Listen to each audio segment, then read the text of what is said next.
আপনি দেখবেন কাফেররাও অনিচ্ছা সত্ত্বেও আল্লাহকে মানে। যারা এক অন্যায় করে, পাপ করে, জেনার সঙ্গে লিপ্ত, সমকামিতার সঙ্গে লিপ্ত, এদের আব্বা হচ্ছে আমেরিকা। জোরে বলেন ঠিক কিনা? এদের আব্বা আমেরিকা না? এই ডোনাল্ড ট্রাম্প কিছুদিন আগে যখন সে আবার নতুন করে যখন প্রেসিডেন্ট হয়েছে, সে শপথ বাক্য নেওয়ার পর একটা বক্তব্য দিয়েছে, যেই বক্তব্যের মধ্যে সে বলেছে তোমাদের আব্বা দেশ, সেই বক্তব্যের মধ্যে সে বলেছে লিঙ্গ মাত্র দুইটা থাকবে, একটা হচ্ছে নারী আর একটা হচ্ছে পুরুষ। এর মাঝখানে কোনো আপনার হচ্ছে গিয়ে ট্রান্সজেন্ডার বা কোনো মাঝখানে কোনো সমকামী কোনো লিঙ্গ ভেদাভেদ থাকতে পারে না। আমার ভাইরা, এটা যদি ডোনাল্ড ট্রাম্পের মুখ থেকে বের হয়, আপনি বক্তব্য ইউটিউব থেকে দেখেন, মাত্র 5-7 দিন আগের কথা।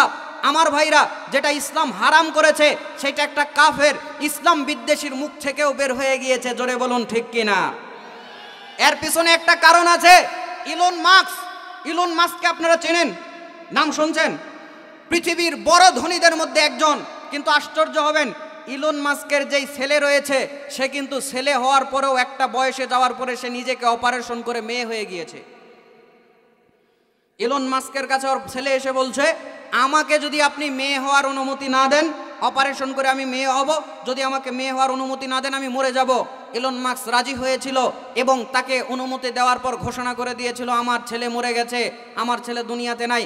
ওই সেই দিন তার মনের মধ্যে এই কথাটা দাগ কেটে গেল যে এই সমকামিতা, এই ট্রান্সজেন্ডার আমার সন্তানকে আমার কাছ থেকে কেড়ে নিল, ভবিষ্যতে যদি সুযোগ হয় এটাকে উৎখাত করব। এই জন্য তিনি রাজনীতিতে নেমেছিলেন। এবং বর্তমান যে ট্রাম্পের যেই আপনার হচ্ছে কি হলো বর্তমান যেগুলো নেতা পর্যায়ের লোকজন আছে, তার সঙ্গে ইলন মাস্ক তিনিও রয়েছেন। এবং তিনি এই দুঃখ থেকে, এই ক্ষমতা থেকে প্রথমেই আমার ধারণা তিনিই বলিয়ে নিয়েছেন যেটা আপনি বলেন, এবং ডোনাল্ড ট্রাম্প বলতে বাধ্য হয়েছে।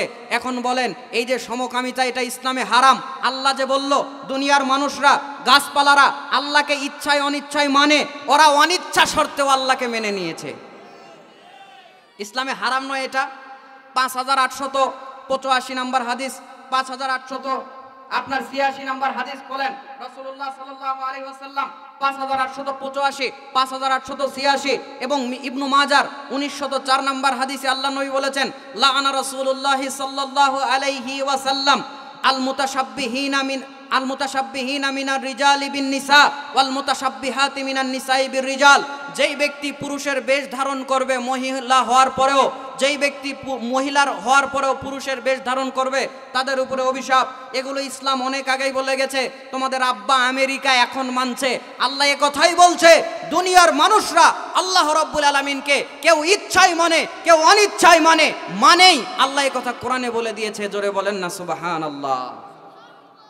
তাহলে এই কোরআন সুন্নাহ থেকে, কোরআন সুন্নাহর কথা যদি কাফেররা যেভাবেই হোক, ওরা জেনেই মানুক আর না জেনেই মানুক, ওদের যদি উপকার করে মুসলিম আমরা, আমাদের উপকার করবে না? করবে কি করবে না? আমার ভাইরা, আর একটা কথা বলে আমি আলোচনাতে চলে যাব। এক একটা হাদিসও মানুষের জীবন পরিবর্তন করে দিতে পারে কি পারে না? আমি আপনাদেরকে একটা উদাহরণ দেই। এটা কোরআন এবং হাদিস নয়, একটা ইতিহাস, কোরআন হাদিস নয়। কি বলেছে এটা? ইতিহাস। এই ইতিহাসটা কার ব্যাপারে বলছি জানেন? আপনারা সবাই কান খাড়া করে শোনেন। আমার ধারণা বহুদিন আপনারা এই কথা শোনেন নাই, বা অনেকে এই ঘটনা কোনোদিন আপনারা শোনেন নাই। একটা ইতিহাস রয়েছে আব্দুল্লাহ ইবনে মাসলামা সম্পর্কে। এই আব্দুল্লাহ ইবনে মাসলামা কে জানেন? তিনি একজন মদখোর ছিলেন, কিন্তু পরবর্তীতে ইমাম বুখারী এবং মুসলিমের উস্তাদ হয়ে গিয়েছিলেন। আমার কথা কি আপনারা শুনছেন না ঘুমায়ে গেছেন? এই আব্দুল্লাহ ইবনে মাসলামা মদখোর থেকে কিভাবে ইমাম বুখারী মুসলিমের উস্তাদ হয়ে গেল শোনেন। আব্দুল্লাহ ইবনে মাসলামা মদ খেত। আমি আপনাকে বলেছি এই মাহফিলগুলোর উপকার কি, একটা কথাও আপনার জীবন পরিবর্তন করে দিতে পারে। আব্দুল্লাহ ইবনে মাসলামা মদ খেত, হাতে মদর বোতল নিয়ে সে রাস্তায় ওপেনে ঘুরে বেড়াতো। শুধু তাই নয়, আপনি আমি তো জামাতে নামাজ পড়ি, ওরা জামাত করে বাড়ির মধ্যে মদ খেত। কথা আমার মনে বোঝেন নাই? মানে একসাথে বন্ধু বান্ধব নিয়ে মদ খেত।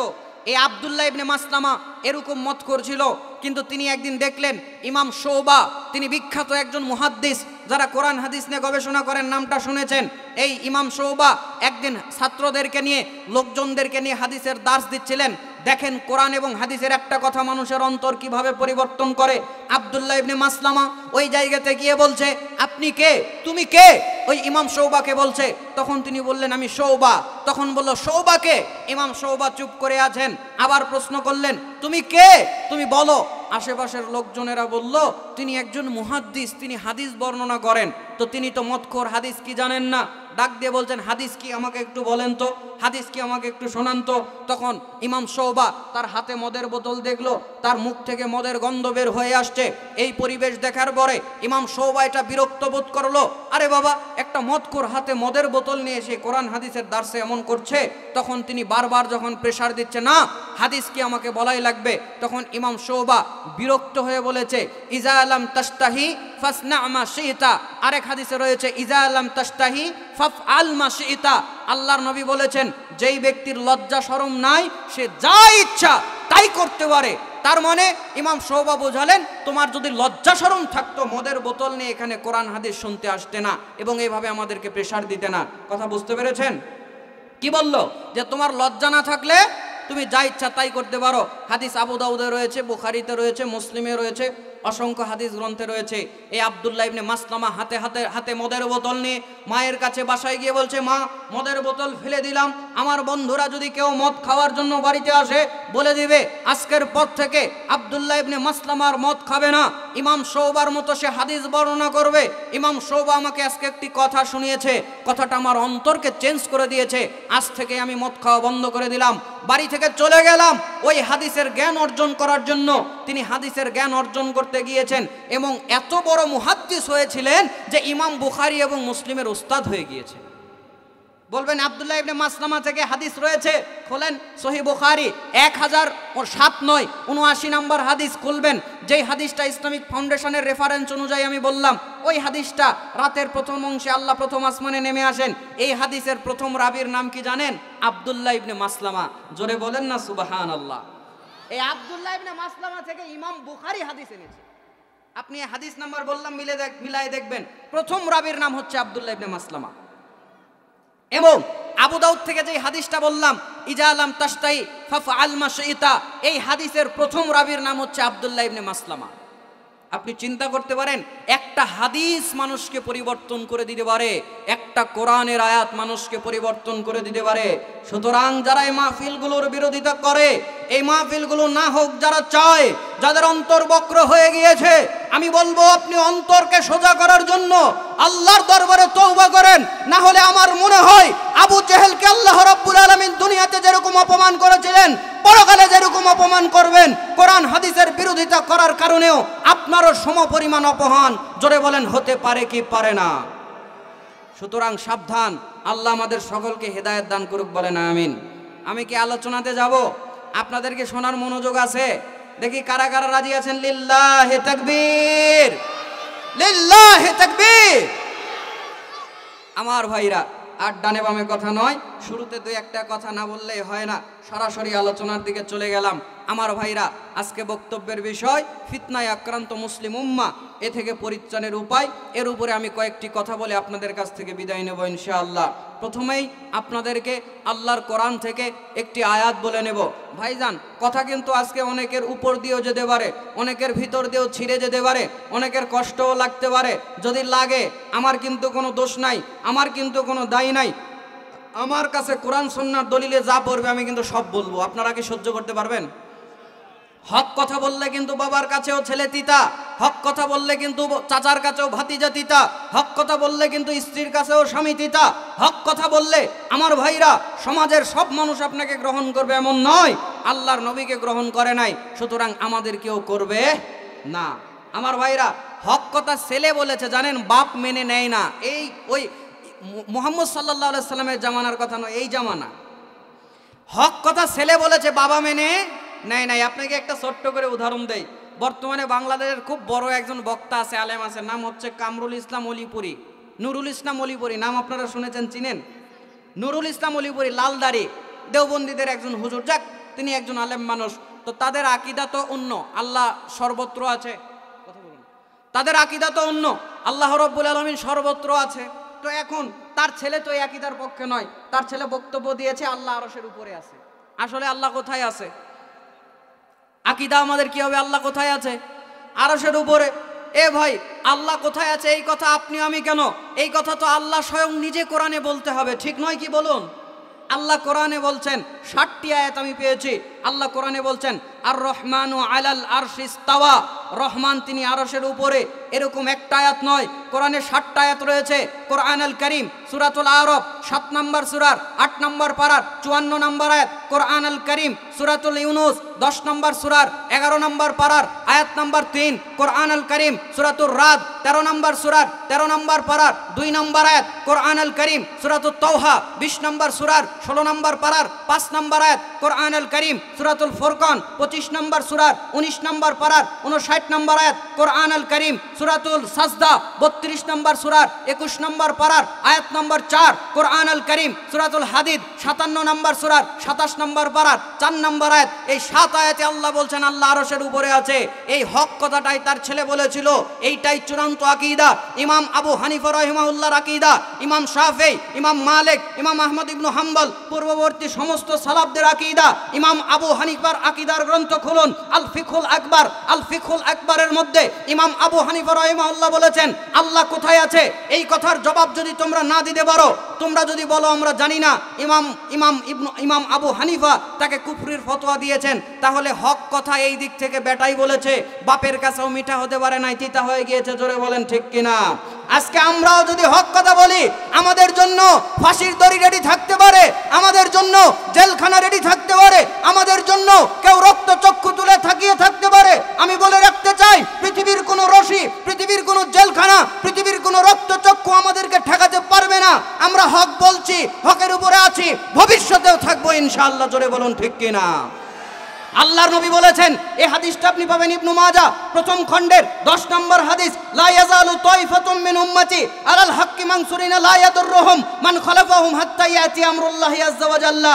আল্লাহর নবী ডাক দিয়ে বলেছেন, দুনিয়ার মানুষ শুনে রাখো, আমার একটা উম্মতের মধ্যে একটা দল থাকবে, একটা কওম থাকবে, একটা তাইফা থাকবে, যারা হকের উপরে থাকবে, বাতিলরা তাদের কোনো ক্ষতি করতে পারবে না। কিয়ামত পর্যন্ত আল্লাহর পক্ষ থেকে তারা সাহায্য প্রাপ্ত হতে থাকবে। বিশ্বাস করি আমরা সেই দল। আমাদেরকে তোমরা জেল, মামলা, হামলা আর 2-4টা কটু কথা বলে ঠেকাতে পারবে না। আমরা হকের উপরে টিকেই থাকবো, মৃত্যু পর্যন্ত হক বলে যাব। বলেন না ইনশাআল্লাহ? আসুক না যত বাধা, যত ঝড় সাইক্লোন, রাসূলের পথে মোরা চলবই। এ জীবন বাজি রেখে দিনের নিশান মোরা বাংলার আকাশে উড়াবই। কথা বলুন ঠিক কিনা? আসুক না যত বাধা, যত ঝড় সাইক্লোন, রাসূলের পথে মোরা চলবই। এ জীবন বাজি রেখে দিনের নিশান মোরা বাংলার আকাশে উড়াবই। মোরা কামানের মুখোমুখি দাঁড়িয়ে, মোরা কামানের মুখোমুখি দাঁড়িয়ে আল্লাহু আকবার বলবো। আসুক না যত বাধা, যত ঝড় সাইক্লোন, রাসূলের পথে মোরা চলবই। এ জীবন বাজি রেখে দিনের নিশান মোরা বাংলার আকাশে উড়াবই। মোদের শরীরে বয়ে জিহাদি রক্ত, প্রাণে প্রাণে বিপ্লবী ঝংকার। আল্লাহু আকবার বলুন। মোদের শরীরে বয়ে জিহাদি রক্ত, প্রাণে প্রাণে বিপ্লবী ঝংকার। তাকবীরে তাকবীরে বাতিলের মসনদ, কত ভেঙে করেছি যে চুরমার, কত ভেঙে করেছি যে চুরমার। আসুক না যত বাধা, যত ঝড় সাইক্লোন, রাসূলের পথে মোরা চলবই। এ জীবন বাজি রেখে দিনের নিশান মোরা বাংলার আকাশে উড়াবই। কথা বলুন ঠিক কিনা? রেডি আপনারা? আমার ভাইরা চলেন আলোচনার মধ্যে প্রবেশ করলাম। আমার ভাইরা প্রথমেই কোরআনের একটি আয়াত তেলাওয়াত করে নেব। আল্লাহ কোরআন আল করিম সূরাতুল আনফাল 8 নম্বর সূরার 9 নম্বর পারার আয়াত নম্বর 25 আল্লাহ বলছেন, ওয়াত্তাকু ফিতনাতাল্লা তুসিবান্নাল্লাযীনা যালামু মিনকুম খাসসা ওয়া'লামু আন্নাল্লাহা শাদীদুল ইকাব। আল্লাহ রাব্বুল আলামিন বলছেন, দুনিয়ার মানুষ শুনে রাখো, দুনিয়ার মানুষ জেনে রাখো, দুনিয়ার মানুষ শুনে রাখো, দুনিয়ার মানুষ জেনে রাখো। আল্লাহ রাব্বুল আলামিন যদি তোমাদের উপরে রাগ হয়ে যায়, আল্লাহ রাব্বুল আলামিন যদি তোমাদের উপরে রুষ্ট হয়ে যায়, আল্লাহ রাব্বুল আলামিন তোমাদের উপরে যদি নারাজ হয়ে আযাব পাঠিয়ে দেয়, এইটা শুধু তোমাদের যারা আমার ভাইরা যারা অন্যায় করেছে, পাপ করেছে, তাদেরকে শুধু পাকড়াও করবে না, বরং সবার উপরে সমানভাবে আপতিত হবে। জোরে বলেন না নাউযুবিল্লাহ। ভাই আমার কথা কি বোঝা যায়? মাইকের আমার কথা কি আপনারা ভালো বুঝতে পারেন? আলহামদুলিল্লাহ। এখন আপনাদেরকে বলছি, আল্লাহ বলছে যে দুনিয়ার মানুষ তোমরা অন্যায়, অপকর্ম, গুনাহ, ফিতনাগুলো থেকে বেঁচে থাকো। কেন? আমি আল্লাহ যদি তোমাদের উপরে রুষ্ট হয়ে যায়, আমি আল্লাহ যদি তোমাদের উপরে রাগ হয়ে যায়, তোমাদেরকে আমার পক্ষ থেকে যে গজবগুলো পাকড়াও করবে, এটা শুধু যারা খারাপ কাজ করেছে এদেরকে পাকড়াও করবে না, বরং সবার উপরে সমানভাবে আপতিত হবে। বলেন না আউযুবিল্লাহ। ব্যাপারটা কেমন হলো? আল্লাহ না করুক, ধরেন আপনাদের এই মাঝিপাড়ার উপর দিয়ে যদি একটা, আল্লাহ না করুক, একটা বন্যা যায়, শুধু কি মদখোর, গাঁজাখোর, কিপটা, হারামখোর এই মানুষদের উপর বাড়ির উপর দিয়ে যাবে, নাকি সবার বাড়ির উপর দিয়ে যাবে? সবার। আল্লাহ এটাই বলছে, যদি আল্লাহ রাগ হয়ে তোমাদেরকে আযাব দেয়, গজব দেয় তোমাদের গুনার কারণে, সবার উপর দিয়ে এটা যাবে। ভালোর উপর দিয়েও যাবে, খারাপের উপর দিয়েও যাবে। বলবেন ভালোর উপর দিয়ে কেন যাবে? এক কথায় উত্তর, আমার ভাইরা, 5টা খারাপ মানুষের কারণে সমাজ নষ্ট হয় না, 50 জন ভালো মানুষের চুপ করে থাকার কারণে সমাজ নষ্ট হয়ে যায়। কেমন করে? এলাকাতে ধরেন একটা মদখোর আছে, 5টা মদখোর আছে, আল্লাহ মাফ করুক, না থাকুক, আমি বলছি না থাকুক, আপনারা কষ্ট নেন না উদাহরণের জন্য। ধরেন 5টা মদখোর আছে, এই 5টা মদখোর মদ খায়, এই 5 জন মদ তো খায়, আরামসে খায়, মাঝিপাড়ার মানুষরা নিষেধ করে না, মাঝিপাড়ার মানুষরা তাদেরকে বাধা দেয় না, তারা আরাম করে মদ খাচ্ছে। কিন্তু মদ খেতে খেতে একদিন তারা দেখছে তাদের মদখোর অপর এলাকার ভাই, এরকম আছে না, ভালো মানুষদের সঙ্গে সম্পর্ক আছে, মদখোরের সম্পর্ক আছে। তো ওরা মাইপাড়ার লোকজন, ওরা বলছে ভাই রাত্রে একটু মজা করে মদও খাইতে পারি না। কেন? বলে এলাকার লোকজনের যে যেখানে দেখে তারা মারে। তো বলছে মাঝিপাড়া এসো, মাঝিপাড়ার লোকজনেরা কেউ কিছু কয় না, আমরা আরামসে খোলামেলা মদ খাই। পরের দিন আরো 5 জন মাইপাড়া থেকে এসেছে। এখন বলেন এইরকম 5 জন 10 জন করতে সমাজটা এরকম নষ্ট হয়ে গেল। এখন কথা আপনি বুঝে থাকলে বলেন, এই 5 জনের কারণে কি সমাজটা মদ করে ভরে গেল, নাকি ওই 50 জন লোক চুপ ছিল তাই? চুপ ছিল। তো আল্লাহ এই কথাই বলছেন, আযাব দিলে ভালোদের উপরে দিব। কেন দেব? তোরা চুপ ছিলি, এই জন্যই খারাপটা ছড়িয়ে গেছে। তুই যদি ওই খারাপের সামনে এসে তোর বুকটা আগায় দিতিস, ওই খারাপ লোকদের সামনে এসে প্রতিবাদ করতিস, এই খারাপ ছড়তে পারতো না। সুতরাং যেহেতু ছড়ে গেছে, তুই চুপ ছিলি, ওরা ওদের গুনার কারণে শাস্তি পাবে, তুই চুপ থাকার কারণে শাস্তি। কথা বুঝতে পেরেছেন?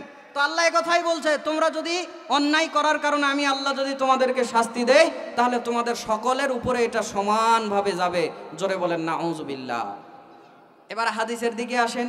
মুসলিম সমাজ এমন একটা সময় মধ্যে দিয়ে যাবে, মুসলিম সম্প্রদায় এমন একটা সময় পার করবে, যেই সময়ের মানুষজনগুলো, যেই সময়ের লোকজনগুলো আল্লাহ রাব্বুল আলামিনের রাগের শিকার হবে, যেই সময়ের মানুষগুলো গুনাহের শিকার হবে এবং তারা গুনার মধ্যে হাবুডুবু খাবে। জোরে বলেন না নাউযুবিল্লাহ। দলিল কোথায়? দলিল আপনি পেয়ে যাবেন সহিহ মুসলিম প্রথম খণ্ড 214 নম্বর হাদিস। আল্লাহর নবী বলছেন, আল্লাহর নবী দুনিয়ার মানুষদেরকে ডাক দিয়ে বলছেন, দুনিয়ার মানুষরা তোমরা একটু শুনে নাও। আল্লাহর নবী বলছেন, এমন একটা সময় তোমাদের মধ্যে আসবে, যেই সময়ের মানুষরা সকালবেলা ইমানদার থাকবে, বাদিরু বিল আমালি ফিতানান কাকিতাইল লাইলিল মুজলিম ইউসবিহুর রাজুলু মুমিনান ওয়া ইউমসি কাফিরান আও ইউমসি মুমিনান ওয়া ইউসবিহু কাফিরান ইয়াবিউ দীনাহু বিআরদিম মিনাদ দুনিয়া।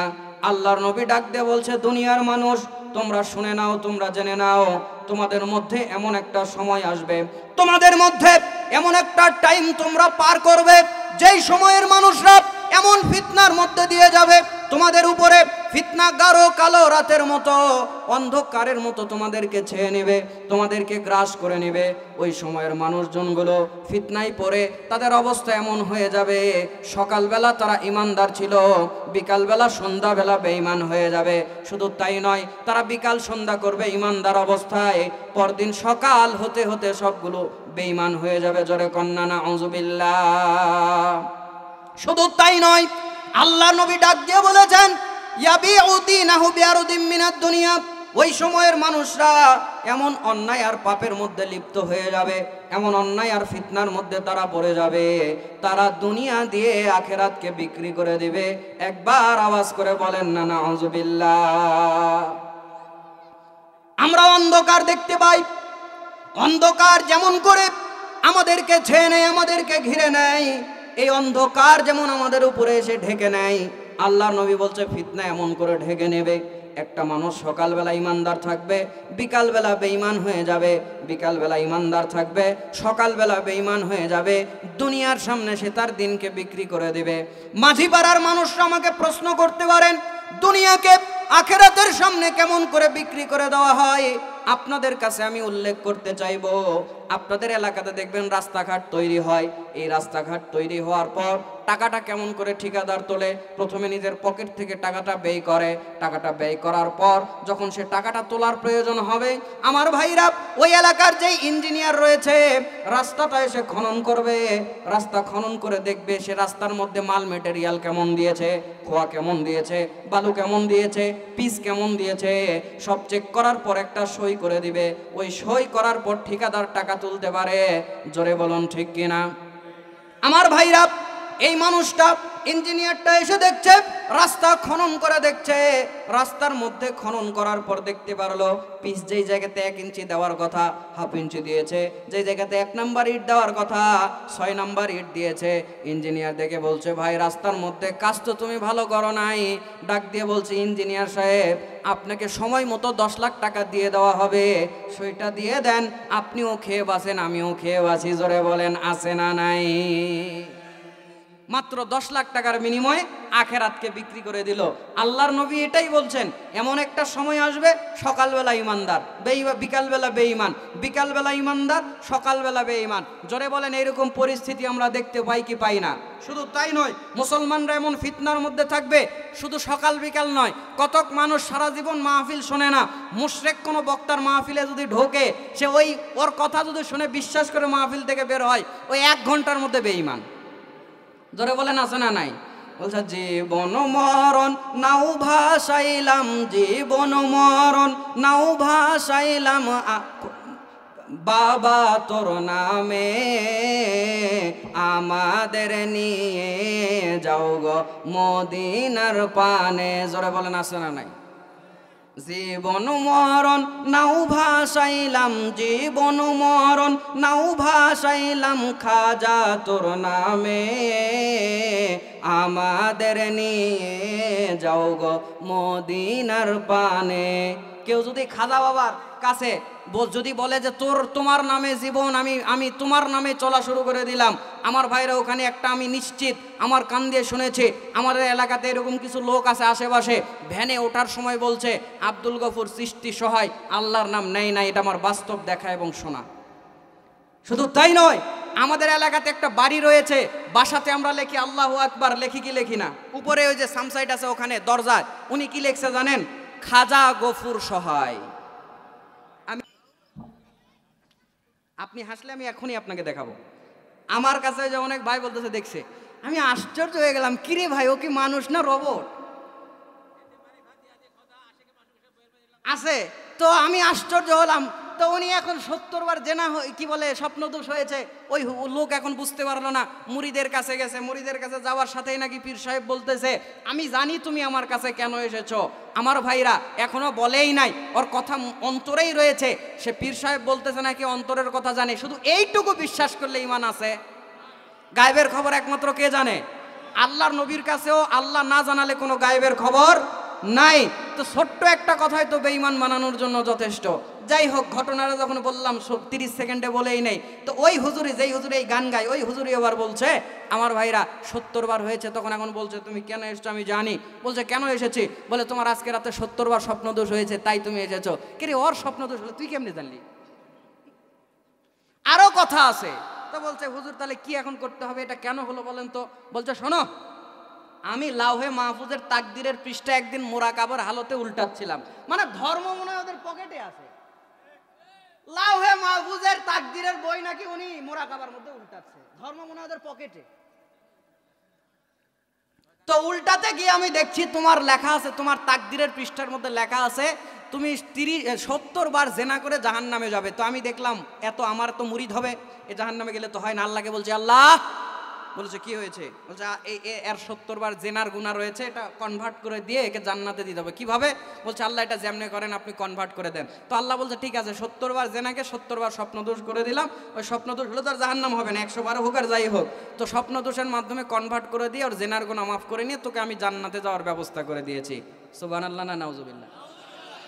এগুলা কথা শুনলে আল্লাহর নবী বলছে এমন ফিতনার মধ্যে দিয়ে ওরা যাবে, ওয়াজ মাহফিলও নিরাপদ নয় ওই সময়ের মানুষদের জন্য। আল্লাহর নবী তো বলছে সকাল বিকাল না, 1 ঘন্টার মধ্যে বেঈমান। আশ্চর্য কথা, আল্লাহর নবী বলছে এমন একটা সময় তোমরা পার করবে। সম্মানিত ভাইয়েরা, তাহলে আপনি আমি কি দেখতে পাচ্ছি আমরা ফিতনার মধ্যে আছি? আরেকটু সামনে চলেন, আপনাকে দেখাই। সময় অল্প, শুধু কোরআনের আয়াত আর হাদিসগুলো অনুবাদ করি। আরেকটি হাদিস, এই হাদিসটি আপনি পেয়ে যাবেন 6051 নম্বর হাদিস, বুখারী।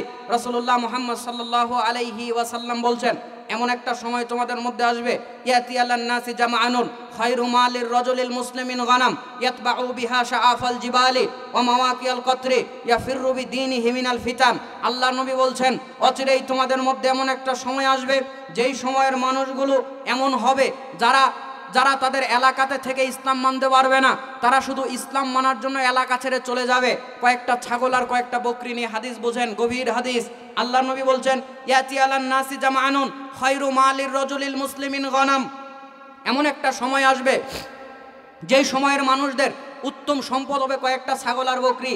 এই ছাগল আর বকরি নিয়ে তারা ওয়াশা আফাল জিবাল, যেই জায়গাতে পাহাড় আছে ওই জায়গাগুলোতে চলে যাবে, ওয়া মাওয়াকিয়াল কতরি, এবং যেই জায়গাতে বৃষ্টি বর্ষণ হয় ওই জায়গাতে চলে যাবে, ইয়া ফিররু বিদীনিহি মিনাল ফিতান, তারা তাদের দিনকে, তারা তাদের ইসলামকে, তারা তাদের জান্নাতে যাওয়ার রাস্তাকে সমাজ থেকে নিয়ে পলায়ন করবে। জোরে বলেন না নাউযুবিল্লাহ। আপনি বোঝেন, আপনি আমাকে বলতে পারেন ভাই তখন কি আমাদের টাকা পয়সা থাকবে না, ছাগল বকরি নিয়ে পাহাড়ে যেতে হবে? আমার ভাইরা, তখন মুসলমানদের ব্যাংক ভর্তি টাকা থাকবে। বলবেন ভাই আমাদের কি ঘর বাড়ি থাকবে না? ঘর বাড়ি থাকবে, স্ত্রী কন্যা থাকবে, গাড়ি ঘোড়া থাকবে, সব থাকবে, তারপরে উত্তম সম্পদ ছাগল আর বকরি। কেন? আমার ভাইরা, ওই সমাজ এত বেশি ফিতনায় ভরে যাবে, ওই সমাজ এত বেশি ফিতনায় নষ্ট হয়ে যাবে, তারা কোনো ইবাদত আমল করতে পারবে না। ইবাদত আর আমল না করে জান্নাতে যাওয়ার কোনো উপায় আছে? তো এখন এই সমাজে ইসলাম, আপনারা বিশ্বাস করলেন না মনে হয় আমার কথা। আপনাকে বাস্তব উদাহরণ দেই, দেখেন। আপনি এই সমাজে থেকে এখনো ইসলাম মানতে পারেন, এটা শুরু হয়ে গেছে। আল্লাহর নবীর কাছে জারির রাদিয়াল্লাহু তাআলা আনহু এসে বলছে, আল্লাহর নবী, আন-নাজরিল ফুজা, হঠাৎ চক্ষু পড়ার ব্যাপারে আপনি আমাকে বলেন তো, যে হঠাৎ যদি হারাম মহিলা বেগানা নারীর দিকে চোখ পড়ে, হারাম দিকে চোখ পড়ে আমি কি করব? আল্লাহর নবী বললেন ফা আমারানি, জারির রাদিয়াল্লাহু তাআলা আনহু বলছে আল্লাহর নবী আমাকে বলল আন আসরিফা বাসরি, তুমি তোমার দৃষ্টি